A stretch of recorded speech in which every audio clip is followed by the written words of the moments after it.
দর্শক, আপনাদের আমন্ত্রণ জানাচ্ছি আজকে চট্টগ্রামের শুরুতেই শিরোনাম। কাপড়ের রং দিয়ে তৈরি হচ্ছে আইসক্রিম। 3টি কারখানা নিরাপদ খাদ্য কর্তৃপক্ষের অভিযান, মালিক পক্ষের অর্থদণ্ড।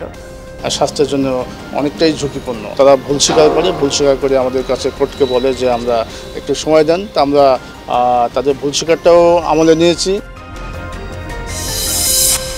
খাগড়াছড়িতে বজ্রপাতে বসতভিটায় আগুন, পুড়ে অঙ্গার মা ছেলে। মৃত্যুর ঘটনায় গোটা এলাকায় শোকের ছায়া। দাউ দাউ করে হয়তো ধরে গেছে, একদম পুরো করে একসাথে ধরে গেছে। নামাজ পড়তে বাইরেছি তো ঠাড়া পড়ছে, ঠাড়া পড়ার সাথে সাথে আইসি দৌড়ে দেখি করে আগুন। প্রাকৃতিক সৌন্দর্যের লীলাভূমি জিলাপি পাহাড়, অপার সম্ভাবনা থাকলেও পরিকল্পনার অভাবে নেই পর্যটন কেন্দ্রের উদ্যোগ।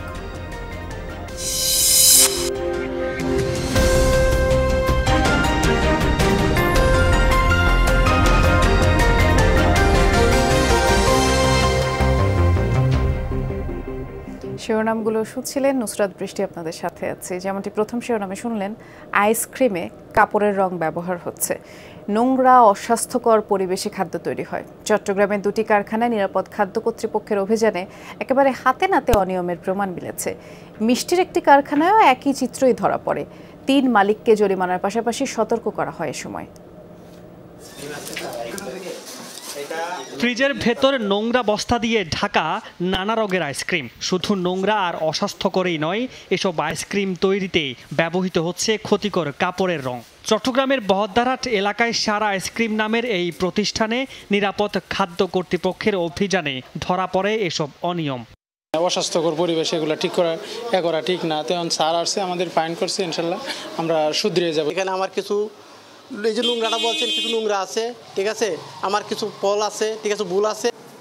এরপর প্যান্ডা নামের আরেকটি ফ্যাক্টরি ও মিষ্টি তৈরির কারখানায় অভিযানেও আইসক্রিম তৈরিতে গ্লাভস ব্যবহার না করা, লেভেল নিয়ে অনিয়ম এবং নোংরা পরিবেশে মিষ্টি তৈরি করার প্রমাণ পায় অভিযান টিম। হাতে হ্যান্ড গ্লাভস পরে না 2-1 কিন্তু এটা আসলে যারা নিয়মিত জব করে তারা সবসময় পরে, যারা নতুন আসে ওরা হয়তো বুঝে উঠতে কষ্ট হয়। কাজটা যখন শুরু হয় তখন একটু নিয়ম আর কি, হয়তো ঘন্টা 2 ঘন্টা পর আবার সব স্বাভাবিক হয়ে যাবে, এটাই। গরমে চাহিদা বেড়ে যাওয়ার সুযোগে অনেকে যেন তেনভাবে তৈরি ভেজাল ও নিম্নমানের আইসক্রিম বাজারজাত করছে বলে দাবি নিরাপদ খাদ্য কর্তৃপক্ষের। অনিয়মের দায়ে 3টি প্রতিষ্ঠানকে 3 লাখ টাকা জরিমানার পাশাপাশি সতর্ক করে সংস্থাটি। খাদ্যের একটা ক্ষতিকর এবং স্বাস্থ্যের জন্য অনেকটাই ঝুঁকিপূর্ণ।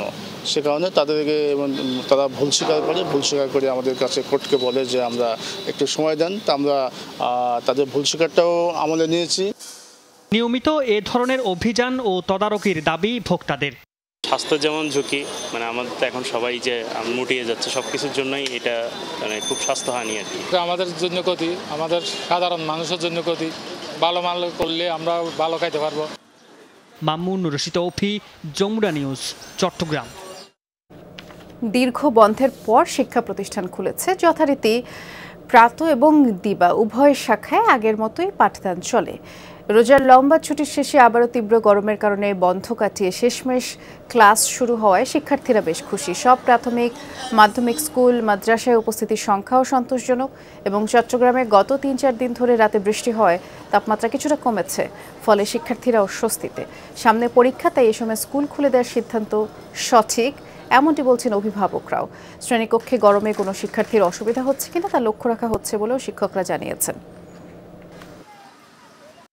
লেখাপড়ার অসুবিধা এখন স্যাররা সেটা ঘাটতি, যে পড়ালেখার যে ঘাটতি হয়েছিল এখন স্যাররা সেটা পূরণ করতে পারতেছে। ক্লাসের শিডিউলগুলো একটু পরিবর্তন করে দিলে, ক্লাসের ফাঁকে ফাঁকে একটু গ্যাপ দিলে বা পানি খাওয়ার জন্য একটা বিরতি দেওয়া যেতে পারে। যেহেতু স্কুল খুলছে, এখন ছেলেরা মোটামুটি স্কুল আসতেছে, সবাই পড়ালেখা করতেছে, ওই জন্য তো অ্যাকচুয়ালি ভালো এখন। আর নাহলে তো পড়ালেখা অসুবিধা হচ্ছে। অনলাইনে ক্লাস করাচ্ছে, স্কুলেরটা অনেক বেটার। টিচাররা অনেক ভালো উপদেশ দেন, প্লাস ওদেরকে লেখাপড়া করার জন্য এনকারেজ করেন। তাপমাত্রার কোনো এরকম দেখি নাই বা কোনো মেয়ে অসুস্থ হতে দেখি নাই। তো যদি মনে হয় সকালবেলা তো মর্নিং স্কুল যদি হয় তাহলে মেয়েরা তো স্বাচ্ছন্দ্যক্রমে আসতেছে। খাগড়াছড়িতে প্রচণ্ড বজ্রপাতে বসতঘরে লাগা আগুনে পুড়ে অঙ্গার হলেন মা ছেলে। তবে ভাগ্যক্রমে বেঁচে যান বাবা ও আরেক ছেলে। মর্মান্তিক এই মৃত্যুর ঘটনায় পুরো এলাকায় শোকের ছায়া নেমে এসেছে। দুইজন লোক ভিতরে। খাগড়াছড়ির দিঘিনালায় মেরুং ইউনিয়নের মধ্য বেতছড়ি গ্রামে রোববার ভোর 5টার দিকে প্রচণ্ড শব্দে বজ্রপাতের এক পর্যায়ে হঠাৎ আগুন ধরে যায় গাড়ি চালক সাদেক আলীর টিনের ঘরে। ঘর থেকে বের হতে না পারায় পুড়ে ছাই হয়ে যান তার স্ত্রী হাসিনা বেগম এবং 8 বছর বয়সী ছেলে হানিফ মিয়া। গৃহকর্তা ঘরে না থাকায় এবং বড় ছেলে হাফিজ দ্রুত বেরিয়ে যাওয়ায় প্রাণে বেঁচে যান। ঠাড়া পড়ছে, ঠাড়া পড়ার সাথে সাথে আইসি দৌড়ে দেখি ঘরে আগুন। পরে দরজার মধ্যে আমার বাচ্চারা বাইর করছি, আর তো ঘরে ঢুকতে পারিনি। ঠাড়াটা মারলো, ঠাড়াটার লগে আইয়া দেখি আগুন জ্বলতে আসি বাবা, একটু বাবা আর কিছু দেখি নেই, আগুনের লেগে জানা কাজ। খবর পেয়ে দিঘিনালা ফায়ার সার্ভিসের সদস্যরা ঘটনাস্থলে গিয়ে আগুন নিয়ন্ত্রণে এনে দুজনের মরদেহ উদ্ধার করেন। মা ও ছেলে পুড়ে অঙ্গার হওয়ার ঘটনায় এলাকায় শোকের ছায়া নেমে এসেছে। আগুন নিবানোর মতো কোনো পরিস্থিতি ছিল না, কারণ আগুনটা এমনভাবে ধরছে দাও দাও করে হয়তো ধরে গেছে, পুরো করে একসাথে ধরে গেছে, এই জন্য আর কেউ নিবাইতে পারে নাই। আইনি প্রক্রিয়া শেষে মরদেহ পরিবারের কাছে হস্তান্তর করেছে দিঘিনালা থানা পুলিশ। জামশেদ চৌধুরী, যমুনা নিউজ। কক্সবাজারের উখিয়ায় এক রোহিঙ্গা যুবকের মরদেহ উদ্ধার করেছে পুলিশ। সকালে Rohingya camp 18 red crescent office এলাকায় তার মরদেহ পাওয়া যায়। নিহত রোহিঙ্গা যুবকের নাম নূর কালাম। হত্যাকাণ্ডের বিষয়টি নিশ্চিত করেন উখিয়া থানার ওসি মোহাম্মদ শামীম হোসেন। জানিয়েছেন আধিপত্য বিস্তারের জেরেই এই হত্যাকাণ্ডের ঘটনা ঘটেছে। আর খবর পেয়ে পুলিশ এসে মরদেহ উদ্ধার করে ময়নাতদন্ত শেষে মরদেহ পরিবারের কাছে হস্তান্তর করা হবে। হত্যার ঘটনায় আইনি পদক্ষেপ প্রক্রিয়াধীন বলেই পুলিশ জানিয়েছে। আগামী 8 মে প্রথম ধাপে চট্টগ্রামের 3 উপজেলা সীতাকুণ্ড, মিরসরাই, সন্দ্বীপে নির্বাচন অনুষ্ঠিত হবে। আর শেষ মুহূর্তের বিরামহীন প্রচারণায় ব্যস্ত প্রার্থীরা। সন্দ্বীপে বিভিন্ন এলাকায় গণসংযোগ করেন উপজেলা চেয়ারম্যান প্রার্থী আনোয়ার হোসেন। আনারস প্রতীকে ভোট চান তিনি। অন্য প্রার্থীরাও বসে নেই শিবেরহাটে লিফলেট বিতরণ। গণসংযোগে ফুটবল প্রতীকে ভোট প্রার্থনা করেন উপজেলা ভাইস চেয়ারম্যান প্রার্থী হালিমা বেগম শান্তা। আধুনিক ও স্মার্ট উপজেলা বিনির্মাণের অঙ্গীকার করছেন প্রার্থীরা। নির্বাচন ঘনিয়ে আসায় দিন রাত ভোটারদের দাঁড়ে দাঁড়ে ছুটছেন। তৈরি হয়েছে উৎসব মুখর পরিবেশ।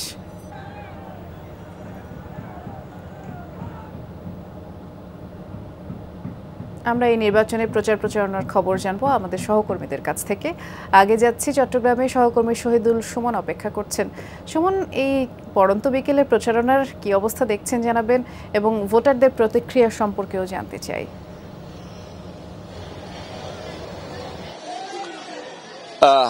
বৃষ্টি, প্রচার প্রচারণা কিন্তু আসলে সকাল থেকেই চলে, যে প্রার্থীরা কিন্তু তাদের সুবিধা মতো তারা প্রচারণা চালান। বিশেষ করে বিকেল থেকে একেবারে গভীর রাত পর্যন্ত মূলত মূল যে প্রচারণা সেটি চলে। উঠোন বৈঠক এবং এলাকা ভিত্তিক যেই প্রচার প্রচারণা সেটির উপর আসলে প্রার্থীরা জোর দেন। এবং যেহেতু আওয়ামী লীগ এবার কোনো দলীয় প্রার্থী দেয়নি, এক্ষেত্রে দলীয় নেতাকর্মীরা আসলে যার যার সুবিধা মতো তারা তাদের নির্বাচন করছেন এবং অন্যান্য নেতাকর্মীরা আসলে তাদেরকে সমর্থন দিচ্ছেন।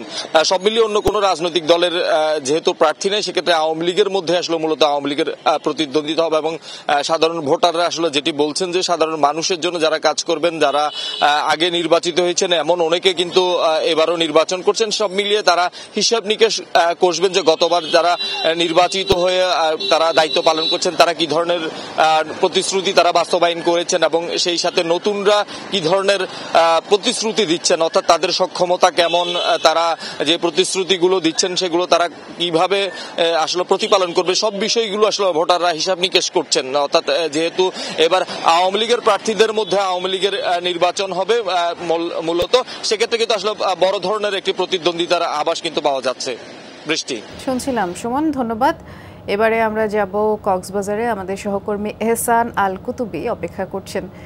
এহসান, প্রার্থীদের প্রচার প্রচারণা কক্সবাজারে কেমন জমজমাট, এবং তাদের যেই প্রচারণা এর প্রেক্ষিতে ভোটারদের সাড়া কেমন পাওয়া যাচ্ছে?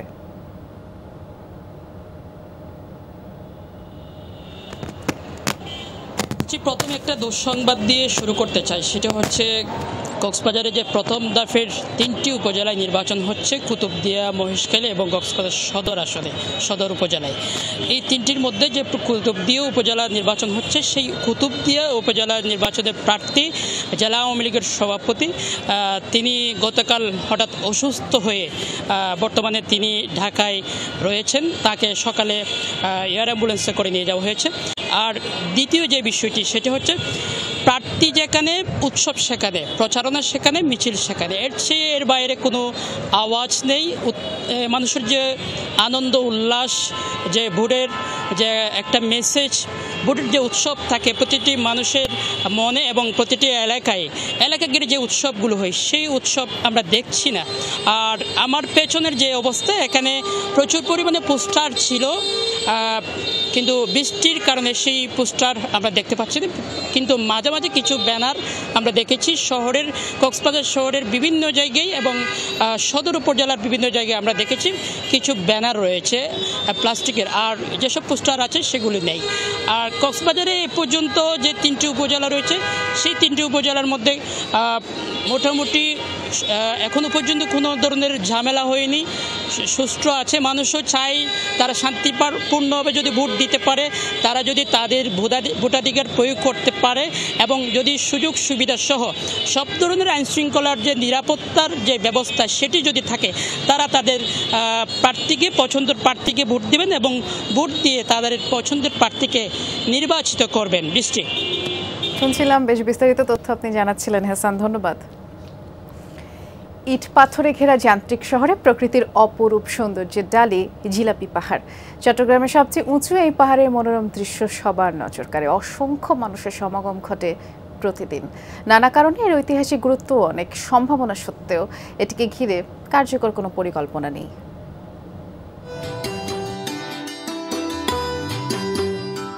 আঁকাবাঁকা সড়কের চারপাশে গাছ আর সবুজে ঘেরা মনোরম পাহাড়ের মনোমুগ্ধকর দৃশ্যে মন জোড়াবে যে কারোরই। জিলাপির প্যাচের মতো আঁকাবাঁকা রাস্তা হওয়ায় একে বলা হয় জিলাপি পাহাড়। এটি চট্টগ্রাম শহরের সবচেয়ে উঁচু, যা বাটালি পাহাড় নামেও পরিচিত। পাহাড়টির সর্বোচ্চ চূড়ার নামকরণ করা হয়েছে শতায়ু অঙ্গন। ইট পাথরের যান্ত্রিক শহরের যাপিত জীবনকে একটু দূরে ঠেলে প্রকৃতির ছোঁয়া পেতে এখানে আসেন সব বয়সী মানুষ। কেউ মাতেন আড্ডায়, কেউ শরীর চর্চায়। এখানে যে প্রকৃতির যে একটা সৌন্দর্যটা, এটা উপভোগ করার জন্যই মূলত এখানে আসা। এখানে বাতাস বা পাখিদের ডাক খুব ভালো লাগে। মানুষের স্বাস্থ্য সুস্থ থাকার জন্য এখানে আসা উচিত। মানুষের যখন খুব ডিপ্রেশনে বা খুব মন খারাপ থাকে, আমি মনে করি সেখানে আসলে আসলে তার খুব ভালো লাগবে এই জায়গাটাতে। তথ্য মতে বিশ্বযুদ্ধের সময় এই উঁচু পাহাড়ে বিমান বিধ্বংসী কামান স্থাপন করা হয়েছিল। তারও আগে দূর সমুদ্রে জাহাজ চলাচলে দিক নির্দেশনার জন্য এই পাহাড়ের উপরে ছিল বাতিঘর। বিশ্বযুদ্ধ মহাযুদ্ধের সময় এখানে বিমান বিধ্বংসী কামান স্থাপনা করছে এখানে। তারপরে তত্ত্বাবধায়ক সরকার যখন জরুরি অবস্থা ছিল, তখন সেনাবাহিনীর এখানে ঘাঁটি করছে। এখানের প্রাকৃতিক সৌন্দর্যগুলো অনেক সুন্দর, সবুজ গাছগাছালি। আসলে এখানে আসলে অনেক ভালো লাগে, ওই জন্য মাঝে মধ্যে বিকাল টাইমে এখানে আসা হয়। দৃষ্টিনন্দন পাহাড়টিকে পর্যটন কেন্দ্রে রূপান্তরের সুযোগ থাকলেও নেই কার্যকর পরিকল্পনা। শিশুদের খেলনার জন্য মানুষ করে ইনস্ট্রুমেন্ট থাকবে এবং সেটা তো যথেষ্ট টাকার প্রয়োজন হবে এবং আমরা এটা একটা নান্দনিকভাবে এটাকে করার একটা পরিকল্পনা আছে। 43.50 একর আয়তনের জিলাপি পাহাড়ে আছে 50 প্রজাতির প্রায় 14,000 গাছ। পাহাড়টির মনোমুগ্ধকর দৃশ্য উপভোগের পাশাপাশি বিশুদ্ধ অক্সিজেন সেবনের জন্য প্রতিদিন অনেক মানুষ আসেন এই পাহাড়ের চূড়ায়। প্রাকৃতিক নৈসর্গে ভরা জিলাপি পাহাড়টি রক্ষণাবেক্ষণের অভাবে অনেকটা নির্জীব হয়ে গেছে। সংশ্লিষ্টরা বলছেন, চট্টগ্রাম সিটি কর্পোরেশন সঠিকভাবে তদারকি করলে পাহাড়টি প্রাণ ফিরে পাবে। মামুন রশিদ অফি, যমুনা নিউজ, চট্টগ্রাম। রাঙামাটিতে 2 দিনব্যাপী 45তম বিজ্ঞান মেলার উদ্বোধন করা হয়েছে। সকালে রাঙামাটি জেলা প্রশাসনের কার্যালয় প্রাঙ্গণে উদ্বোধন করেন জেলা প্রশাসক মোহাম্মদ মোশাররফ হোসেন খান। বিজ্ঞান ও প্রযুক্তি উদ্ভাবনে সমৃদ্ধি এই স্লোগানে জাতীয় বিজ্ঞান ও প্রযুক্তি সপ্তাহ শুরু হয়েছে। বিজ্ঞান প্রযুক্তি বিষয়ক মন্ত্রণালয়ের পৃষ্ঠপোষকতায় জেলা প্রশাসন জাতীয় বিজ্ঞান ও জাদুঘরের উদ্যোগে মেলার আয়োজন করা হয়। বক্তারা এ সময় বলেছেন, বিজ্ঞান চর্চা অনুশীলন করে স্মার্ট বাংলাদেশ গড়ায় ভূমিকা রাখবে। আর এ সময় প্রশাসনের কর্মকর্তারাও উপস্থিত ছিলেন।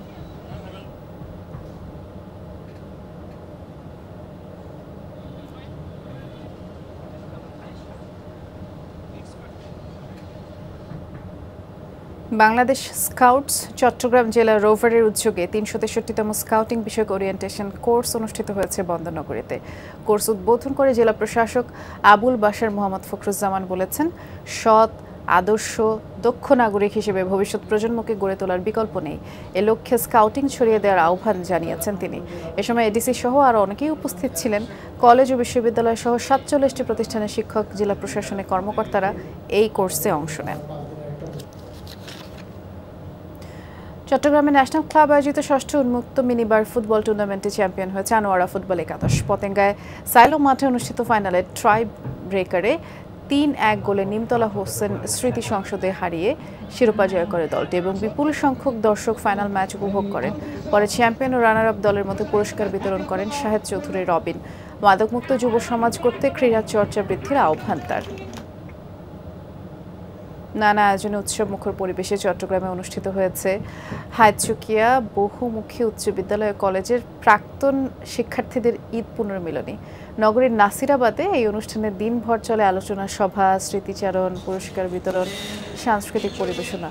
এ ধরনের আয়োজন পারস্পরিক সম্প্রীতি বাড়াতে সহায়ক বলে অতিথিরা মন্তব্য করেন এবং অনুষ্ঠানের প্রধান অতিথি ছিলেন রাষ্ট্রপতি কার্যালয়ের সচিব সম্পদ বড়ুয়া, ফটিকছড়ির সাবেক উপজেলা চেয়ারম্যান আফতাব উদ্দিন, ইকবাল ভার্স অনেকেই বক্তব্য রাখেন। এ ছিল আজকের চট্টগ্রামের আয়োজনে। সাথে থাকার জন্য ধন্যবাদ।